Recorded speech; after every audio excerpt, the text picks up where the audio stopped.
nothing that exists before we start on one of these films. Every single thing that you see has got to be designed and built by hand. Huh? What?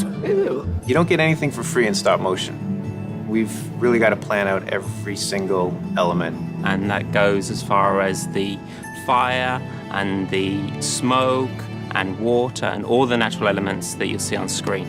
Tell me everything! As an art director, it's awesome. I mean, how often do you get to create everything? I mean, that's an incredible sense of power. One of the things that's incredibly difficult to do in a stop-motion film is bring the environments to life in a believable way. And it's something that was very important for us in this film to have that level of atmosphere. We talk about what's water gonna look like? What's the destruction? What's dust gonna look like? What are the materials that we would use to create these images? And that's where we start. You can't change nature. We created this entire sewer system with flowing water and dripping water out of just plastic and glass. What we have behind me is a sheet of glass that has ripples in it, and it's made from shower glass. And that's passing from left to right, and that's giving us our flow. And then what we've done is we've created a little nest of mirrors and wires and bits of blue masking tape. And so what we're seeing is we're seeing the effect of the rippled glass passing over those wires and mirrors.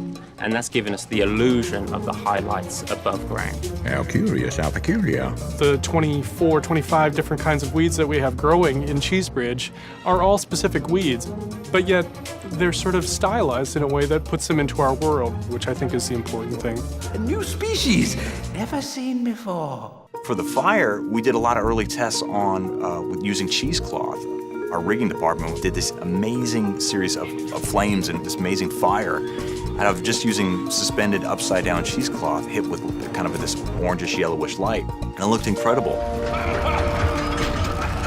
The attraction to making like natural elements is partially the challenge of taking on nature. You just become more appreciative of like the things you take for granted by delving so much deeper into the subject matter. It's the little moments. And when you've got it, you just feel like you're kind of neck and neck with nature. There's quite an empowering feeling about it, trying to emulate nature. Yeah.